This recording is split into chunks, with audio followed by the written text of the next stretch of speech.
नमस्कार। आज हम बिहार की राजनीति और वहाँ के हालिया डेवलपमेंट पर थोड़ी गहरी नज़र डालेंगे। खास तौर पर प्रधानमंत्री नरेंद्र मोदी का जो अभी दौरा हुआ उसके हवाले से। और ये रिपोर्ट इस दौरे के कई अहम पहलुओं को सामने लाती है। तो इस बातचीत में हमारा मकसद यही है कि जो भी मुख्य घटनाएं रहीं, घोषणाएं हुईं, जो राजनीतिक संदेश दिए गए, उनको थोड़ा समझें। हम ये भी देखेंगे कि कैसे विकास के काम और राजनीति ये कैसे साथ साथ चलते दिखे। तो चलिए शुरू करते हैं, इस पूरे मामले को थोड़ा परत दर परत खोलते हैं। सबसे पहले बात करते हैं बेगूसराय और गया की। वहाँ क्या हुआ? बेगूसराय में जो हुआ वो तो काफी अहमियत रखता है ना। प्रधानमंत्री ने वहां गंगा नदी पर एक 6 लेन पुल का उद्घाटन किया। मटिहानी और सिमरिया के बीच। कहा जा रहा है कि ये उत्तर और दक्षिण बिहार को जोड़ने में काफी बड़ी भूमिका निभाएगा। मतलब ये सिर्फ एक पुल नहीं, ये तो कनेक्टिविटी के लिए एक बड़ा कदम है। बिल्कुल। और देखिए, इसमें दिलचस्प बात ये भी है रिपोर्ट के हिसाब से कि प्रधानमंत्री चाहें तो ये उद्घाटन गया से भी कर सकते थे, मतलब बोध गया से, जहां उनका दूसरा कार्यक्रम था। लेकिन नहीं, उन्होंने खास तौर पर बेगूसराय जाकर सिमरिया में एक अलग बड़ा कार्यक्रम रखा इसके लिए। तो ये दिखाता है कि इस पुल को कितना महत्व दिया जा रहा। ये सिर्फ कोई ईंट पत्थर का ढांचा नहीं है, ये एक तरह से एक राजनीतिक और रणनीतिक संदेश भी है कि भाई सरकार इंफ्रास्ट्रक्चर, खासकर कनेक्टिविटी, उसको कितनी अहमियत दे रही है। उत्तर और दक्षिण बिहार के बीच की दूरी कम होना ये सिर्फ भौगोलिक नहीं बल्कि आर्थिक और सामाजिक तौर पर भी बहुत जरूरी है। और वहाँ की तस्वीरें भी वो भी काफी कुछ कह रही थीं। प्रधानमंत्री और बिहार के मुख्यमंत्री नीतीश कुमार दोनों पुल पर साथ टहलते हुए दिखे, हाथ पकड़े हुए। प्रधानमंत्री ने वो अपना गमछा लहराकर लोगों का अभिवादन भी किया।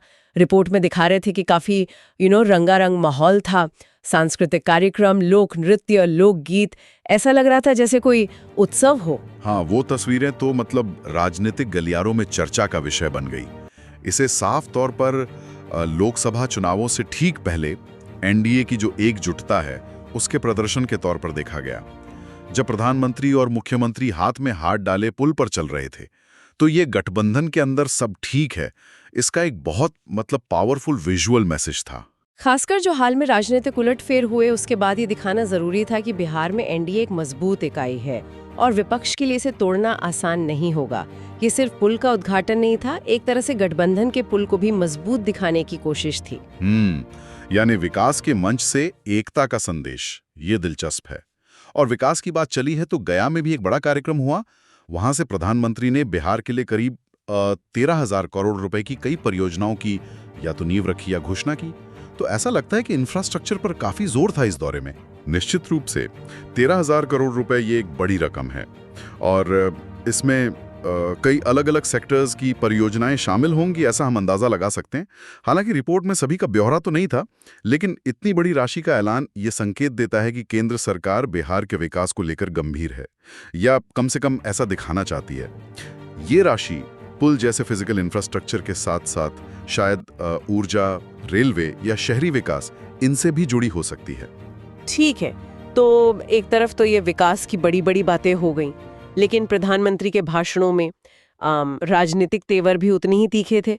विपक्ष पर जमकर निशाना साधा गया। अब जरा उन राजनीतिक मुद्दों पर आते हैं जो इस दौरे में छाए रहे। एक खास मुद्दा जो उन्होंने उठाया वो भ्रष्टाचार से जुड़ा एक प्रस्तावित कानून था। ये काफी चर्चा में है। हाँ बिल्कुल, ये उनके भाषण का एक कह सकते हैं मुख्य आकर्षण था। उन्होंने इस बात पर काफी जोर दिया कि एनडीए सरकार एक ऐसा कानून लाने जा रही है या शायद ला चुकी है, इस पर थोड़ी रिपोर्ट में क्लैरिटी कम थी, जिसके दायरे में प्रधानमंत्री, मुख्यमंत्री और मंत्री भी आएंगे। ये अपने आप में एक बड़ी घोषणा है, क्योंकि ये टॉप पर बैठे लोगों को भी जवाबदेही के दायरे में लाने का दावा करता है। इसके प्रावधान क्या है? क्या इस कानून के बारे में कुछ और पता चला रिपोर्ट से? रिपोर्ट के अनुसार जो मुख्य प्रावधान है वो ये है कि अगर कोई प्रधानमंत्री, मुख्यमंत्री या मंत्री किसी मामले में गिरफ्तार होता है तो उसे 30 दिनों के अंदर जमानत लेनी होगी। अगर वो 30 दिन में जमानत नहीं ले पाता है तो 31वें दिन उसे अपना पद छोड़ना पड़ेगा। सुनने में तो ये काफी सख्त प्रावधान लगता है, जो पद पर बने रहने के लिए एक टाइम लिमिट तय कर देता है अगर व्यक्ति हिरासत में है। हाँ, ये वाकई सख्त लगता है। प्रधानमंत्री ने इस तरह के कानून की जरूरत क्यों बताई? क्या कोई खास वजह दी उन्होंने? इसका कारण बताते हुए कहा कि भाई संविधान जो है वो हर जनप्रतिनिधि से ईमानदारी और पारदर्शिता की उम्मीद रखता है। उनका तर्क था कि संविधान की मर्यादा बनाए रखना जरूरी है और इसे तार तार होते नहीं देखा जा सकता। उन्होंने इशारों में हाल की कुछ घटनाओं का जिक्र किया जहां कथित तौर पर जेल से ही फाइलें साइन हो रही थी, सरकारी आदेश निकल रहे थे। उनका कहना था कि इस तरह का जो रवैया है वो भ्रष्टाचार के खिलाफ लड़ाई को कमजोर करता है और शासन की शुचिता पर सवाल खड़े करता है। तो मूल रूप से ये कदम संवैधानिक मूल्यों की रक्षा और भ्रष्टाचार पर जीरो टॉलरेंस दिखाने की कोशिश के तौर पर पेश किया गया। तो ये कानून एक तरह से राजनीतिक शुचिता और भ्रष्टाचार पर कड़े एक्शन का प्रतीक है, जैसा सरकार दिखाना चाह रही है। दिलचस्प है कि ये घोषणा बिहार से हुई। अब एक और गंभीर मुद्दे पर आते हैं जिसे प्रधानमंत्री ने अपने भाषण में उठाया, वो था घुसपैठ और बदलती डेमोग्राफी का। जी हाँ, ये भी उनके भाषण का एक अहम हिस्सा था, खासकर बिहार के संदर्भ में, क्योंकि ये एक सीमावर्ती राज्य है। उन्होंने बिहार के सीमांचल के ज़िलों में, जो नेपाल और बांग्लादेश बॉर्डर के करीब हैं, वहाँ तेज़ी से बदल रही जनसांख्यिकी मतलब डेमोग्राफी, उस पर चिंता जताई। उन्होंने काफ़ी सख्त शब्दों में कहा कि देश का भविष्य घुसपैठियों को तय नहीं करने देंगे।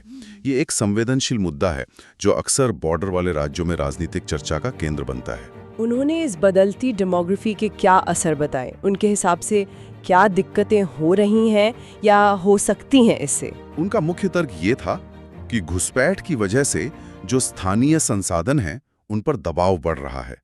उन्होंने कहा कि घुसपैठियों को बिहार के युवाओं का रोजगार छीनने नहीं देंगे और जो सरकारी सुविधाएं हैं जैसे राशन, घर या दूसरी वेलफेयर स्कीम्स जिन पर भारतीय नागरिकों का हक है, उन पर डाका नहीं डालने देंगे। तो उन्होंने इसे सीधे सीधे रोजगार, संसाधनों के बंटवारे और राष्ट्रीय सुरक्षा से जोड़ा।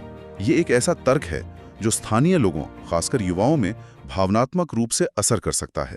क्या इससे निपटने के लिए कोई ठोस योजना या कोई रोड मैप भी बताया गया? मतलब सिर्फ चिंता जताना तो ठीक है, पर समाधान क्या? हाँ, उन्होंने एक समाधान का जिक्र भी किया। उन्होंने कहा कि इस खतरे से निपटने के लिए एक डेमोग्राफी मिशन शुरू करने की बात कही गई है। ये मिशन जल्द ही अपना काम शुरू करेगा और इसका मकसद होगा हर घुसपैठिए की पहचान करके उसे देश से बाहर करना। अब ये एक बहुत बड़ा और कह सकते हैं महत्वाकांक्षी ऐलान है। हालांकि रिपोर्ट में इस मिशन की कार्यप्रणाली क्या होगी, इसका कानूनी आधार क्या होगा या इसे कैसे लागू किया जाएगा, इस पर कोई ज्यादा डिटेल नहीं थी। ये देखना होगा कि ये मिशन जमीन पर कैसे काम करता है और इसके क्या नतीजे निकलते हैं। ये वाकई एक बड़ा ऐलान है और इसके कई पहलू हो सकते हैं। चलिए अब प्रधानमंत्री के भाषणों के एक और राजनीतिक पहलू पर आते हैं। उन्होंने अपनी बातों में बार बार पिछली सरकारों पर, खासकर जिसे लालू राज कहा जाता है, मतलब कांग्रेस आरजेडी की सरकारें, उन पर भी जमकर निशाना साधा। बिल्कुल, ये तो उनके भाषणों का एक कह सकते हैं रेगुलर फीचर रहा है। उन्होंने आरोप लगाया कि पिछली सरकारों ने जनता के पैसे की कद्र नहीं की। उनके अनुसार उन सरकारों के लिए जनता के पैसे का मतलब था अपनी तिजोरियां भरना। ये एक सीधा और गंभीर आरोप था कि पिछली सरकारें बड़े पैमाने पर भ्रष्टाचार में शामिल थीं। उन्होंने ये भी कहा कि इसी भ्रष्टाचार और निकम्मेपन की वजह से विकास के जो प्रोजेक्ट्स थे वो सालों साल अटके रहते थे। उनकी लागत बढ़ती जाती थी और जनता को उनका फायदा नहीं मिलता था। उनके मुताबिक योजना जितनी देर से पूरी होती, उसमें उतना ही ज्यादा भ्रष्टाचार करने का मौका मिलता था। और इसके उलट उन्होंने अपनी एनडीए सरकार के बारे में क्या कहा? जाहिर है एक तुलना तो की ही होगी। हाँ, उन्होंने एक साफ तुलना पेश की। उन्होंने दावा किया कि एनडीए सरकार ने इस पुरानी कार्य संस्कृति को पूरी तरह बदल दिया है। अब सरकार की कोशिश होती है कि जिस परियोजना का शिलान्यास हो उसे जल्द से जल्द तय सीमा के अंदर पूरा किया जाए। उन्होंने अपनी सरकार को एक काम करने वाली सरकार के तौर पर पेश किया, जो परियोजनाओं को टाइम पर पूरा करने के लिए कमिटेड है, जबकि पिछली सरकारें सिर्फ घोषणाएं करती थीं और काम लटकाती थीं। ये अतीत बनाम वर्तमान का जो नैरेटिव है, ये चुनाव में अक्सर इस्तेमाल होता है। तो हमने देखा विकास परियोजनाएं, भ्रष्टाचार पर नया कानून, घुसपैठ का मुद्दा और पिछली सरकारों पर हमले। ये सब प्रधानमंत्री के दौरे के मुख्य बिंदु रहे। अब जरा ये समझते हैं कि इन सब पर जनता की क्या प्रतिक्रिया रही। रिपोर्ट में लोगों के मूड के बारे में क्या दिखा? रिपोर्ट के हिसाब से तो प्रधानमंत्री के कार्यक्रमों में जनता का उत्साह काफी था। गया और बेगूसराय दोनों जगहों पर उनकी सभाओं में भारी भीड़ जुटी थी। खासतौर पर सिमरिया में पुल उद्घाटन के बाद जब प्रधानमंत्री का काफिला निकला तो वो नजारा एक तरह से रोड शो जैसा बन गया था। रिपोर्ट में दिखा रहे थे कि सड़कों के दोनों तरफ लोग घंटों से इंतजार कर रहे थे, बैरिकेड्स के पीछे खड़े थे, बस प्रधानमंत्री की एक झलक पाने के लिए बेताब थे। कुछ लोग तो आसपास की बिल्डिंग्स पर या थोड़ी ऊंची जगहों पर चढ़ गए थे ताकि ठीक से देख सकें। प्रधानमंत्री ने भी गाड़ी में खड़े होकर हाथ हिलाकर लोगों का अभिवादन स्वीकार किया और उनका काफिला धीरे धीरे आगे बढ़ा ताकि ज्यादा से ज्यादा लोग उन्हें देख पाएं। ये सब दिखाता है कि प्रधानमंत्री की जो व्यक्तिगत लोकप्रियता है और लोगों से जुड़ने की उनकी क्षमता वो अभी भी काफी मजबूत है, कम से कम उन इलाकों में जहां ये कार्यक्रम हुए। हाँ, बाकी तस्वीरों से लग रहा था कि माहौल काफी जोशीला था। लोगों का इस तरह आना ये अपने आप में बहुत कुछ कहता है। तो आज की इस चर्चा को अब समेटते हैं। हमने बिहार में प्रधानमंत्री मोदी की यात्रा के कई अहम पहलुओं पर बात की। एक तरफ हमने देखा विकास का एजेंडा, जैसे सिमरिया में वो महत्वपूर्ण 6 लेन पुल का उद्घाटन जो उत्तर और दक्षिण बिहार के बीच एक अहम कड़ी बनेगा, और गया में लगभग 13,000 करोड़ रुपए की नई परियोजनाओं की घोषणा।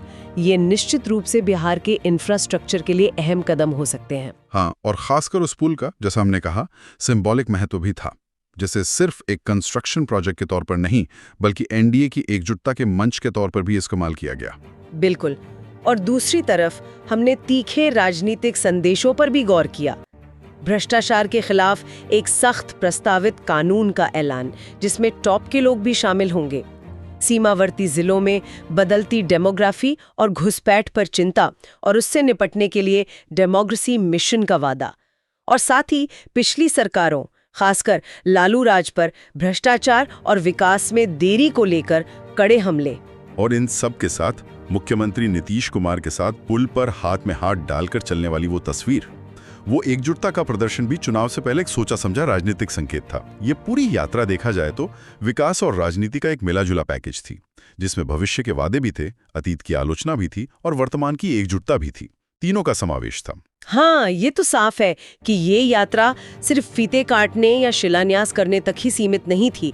इसमें आने वाले चुनावों के लिए बहुत स्पष्ट और मजबूत राजनीतिक संदेश भी थे। विकास की बातें और राजनीतिक दांव-पेच ये साथ साथ चलते हुए दिखे। हाँ, इसे एक मल्टी डायमेंशनल दौरा कह सकते हैं, जिसका लक्ष्य सिर्फ विकास परियोजनाओं को हरी झंडी दिखाना नहीं था, बल्कि एक बड़ा राजनीतिक नैरेटिव भी सेट करना था, जिसमें सुशासन, राष्ट्रीय सुरक्षा और गठबंधन की मजबूती जैसे मुद्दे शामिल थे। और ये सब देखते हुए एक सवाल मन में आता है, जिस पर शायद हमारे सुनने वालों को भी सोचना चाहिए कि जब विकास परियोजनाओं की घोषणाएं और उद्घाटन इतने बड़े, इतने भव्य राजनीतिक मंचों से होते हैं, जहां एक तरफ पुल का फीता कट रहा है और दूसरी तरफ राजनीतिक विरोधियों पर तीखे हमले हो रहे हैं, तो फिर विकास और राजनीति के बीच की वो जो महीन रेखा है वो कितनी साफ रह पाती है? क्या विकास के मुद्दे अपनी एक अलग पहचान बनाए रख पाते हैं या फिर वो जरूरी तौर पर राजनीतिक एजेंडे का हिस्सा बनकर ही रह जाते हैं? इस पर सोचना दिलचस्प होगा।